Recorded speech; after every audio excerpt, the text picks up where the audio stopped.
안녕하세요. 반갑습니다. 성경을 하루 한 장 내지 두 장 읽어서 성경을 통독하는 프로그램, 이 프로그램을 운영하는 이방에 찾아오신 여러분들을 주의 이름으로 환영합니다. 오늘 우리는 이제 사사기 1장을 공부하게 될 것입니다. 그동안의 흥미진진한 여호수아의 정복 전쟁을 우리가 함께 다루었습니다. 여호수아의 정복 전쟁은 한마디로 말하면 예수 그리스도를 통해서 구원 얻는 것을 의미합니다. 젖과 꿀이 흐르는 가나안 땅에 들어가는데 여호수아라고 하는 대장을 앞세워서 그들이 정복 전쟁에 참여를 하고 하나님이 앞서가 싸우시고 하나님이 함께해서 싸워주셨기 때문에 이스라엘 백성들이 그 중요한 요지들을 다 정복을 하고, 그리고 12지파에게 여호수아는 그 땅을 다 분배해 줍니다. 그런데 그 분배해 준 땅, 그 땅에는 아직 정복하지 못한 남아있는 원주민들도 있었습니다. 그들과 그들에게 이제 나눠준 땅에 흩어져서 12지파가 가서 살게 되는데, 살게 될 때 그들에게 주어진 땅 안에 가나안 원주민들이 있으면 어떻게 되겠습니까? 그 가나안 족속이 있으면 그들은 늘 불안할 것입니다. 그들이 언제 공격할지, 그들과 언제 어떻게 전쟁이 일어날지, 그들은 늘 눈의 가시와 같이, 옆구리의 채찍과 같이 그들이 가는 길 앞에 올무나 덫을 놓은 것처럼 늘 불안할 것입니다. 그러므로 그들은 누가 먼저라고 할 것 없이 그들에게 나눠준 땅 각 지파별로 그 지파 안에 아직 정복하지 못한 소수의 그 가나안 원주민들을 진멸해야 하는 과제가 그들에게 있는 것입니다. 그러므로 사사기의 과제가 있다고 한다면, 사사기 과제는 여호수아의 정복 전쟁 이후 여호수아가 죽은 다음에 그들은 하나님 앞에 이렇게 묻습니다. 우리 가운데 누가 먼저 올라가서 가나안 족속과 싸워야 되겠습니까? 라고 묻습니다. 근데 사실 이거 물을 게 아닙니다. 당연히 그들이 각자 각 지파별로 나가 싸워서 그 아직 남아있는 원주민들을 진멸하면 됩니다. 그럼 하나님께서 합사가실 것입니다. 하나님이 도우실 것인데 그 12지파가 그걸 감당하지 못했다는 말입니다.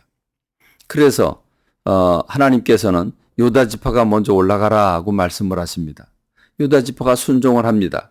그래서 즉각적으로 반응을 합니다.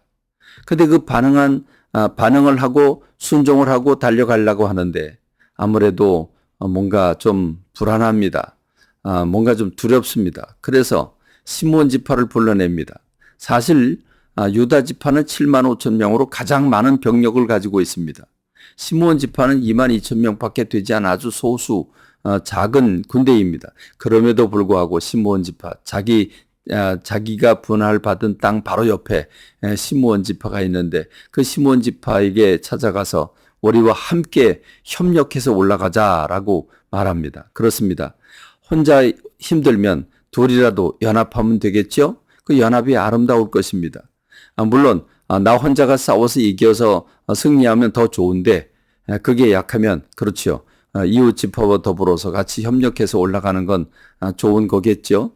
그러나 사실은 그 근본 동기는 무엇입니까? 혼자 가서 싸우려고 하니까 멋쩍고 두렵고 뭔가 좀 불안하니까 이 시므온 지파 보고 도와달라고 그래서 같이 올라가는 겁니다.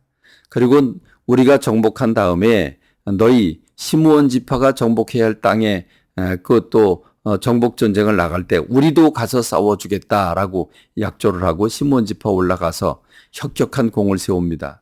아도니 베색 왕을 잡고 그리고 1만 명을 죽이고 그리고 헤브론 그 아낙 자손들을 물리치고 그리고 이 유다는 혁혁한 공을 세웁니다. 그런데 여러분, 아쉽게도 끝나는 부분에 보면 다 몰아냈지만 그럼에도 불구하고 골짜기에 숨어있는 원주민들을 진멸하지 못합니다.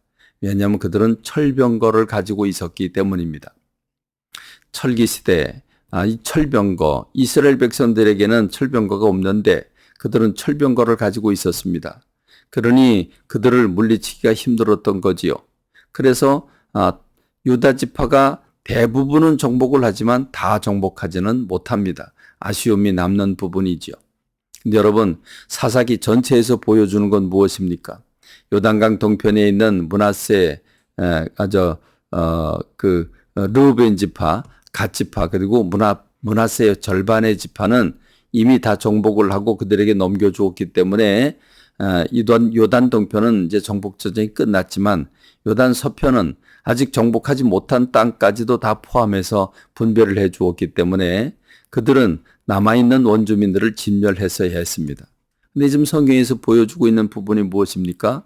요다 지파 다음에 소개되고 있는 것이 베냐민이고 그 다음에 요셉 가문, 즉 에브라임과 므낫세 지파이고 그 다음에 이제 스불론, 아셀, 납달리, 단 이런 지파들, 그러니까 남아있는 이 요단 서편에 있는 지파들이 그 남아있는 원주민들을 진멸해야 되는 것이 그들의 과제였습니다. 그런데 그들은 하나같이 베냐민 지파도 에브라임 지파도 므낫세 지파도 그리고 이어서 스불론, 아셀, 납달리 지파도 그들은 그 원주민들이 철병거를 가지고 있기 때문에 쫓아내지 못하거나 원주민들이 결심하고 떠나지 않았기 때문에 이스라엘 백성들은 그들을 다 쫓아내지 못했습니다. 여러분, 이 원주민을 몰아내라고 하는, 원주민을 쫓아내라고 하는, 원주민을 진멸해야 되는 과제가 무엇입니까? 우리가 예수 그리스도, 여호수아 예수 그리스도를 통해서 우리는 그 십자가의 보혈로 우리의 모든 원죄와 우리의 지은 죄들을 용서받고 구원받아서 하나님의 자녀가 되었습니다. 그래서 하나님의 자녀가 되어서 우리가 의롭다 하심을 받은 하나님의 자녀가 되었지만, 천국 백성이 되었지만, 그럼 우리는 죄와 상관이 없습니까? 우리 안에는 죄성이 있습니다. 그 죄성과 더불어 싸워야 됩니다. 그래서 로마서에 보면 우리가 의의 병기를 가지고 이 죄와 더불어 싸워서 승리하라고 우리에게 말씀하고 있지 않습니까? 그렇습니다. 적과의 동침은 불안합니다. 그런데 우리가 그 원주민, 내 죄성을 그리스도의 보혈로 주님이 주신 힘으로 말씀의 능력으로 우리가 물리칠 때 우리는 평화를 얻을 수 있을 것입니다. 그렇습니다.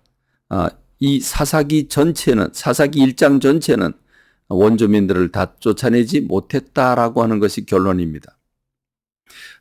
오히려 단지파 같은 경우는 아모리 자손들이 단지파를 산꼭대기로 몰아놓고 그 평지지대를 아모리 족속이 지배하고 있었으니 우스운꼴이 되었습니다. 주님이 주신 복도 빼앗기고 그걸 누리지 못하고 있는 단지파의 모습을 보는데 이것이 오늘 우리의 모습은 아닌가 하는 사실을 생각해 보아야 합니다. 우리도 이 사사기의 전쟁, 남은 죄성과 더불어 싸우는 전쟁에 승리하고 평화를 맛보고 승리를, 부요를 맛보는 여러분 되길 간절히 소망합니다. 감사합니다. 말씀 맺겠습니다.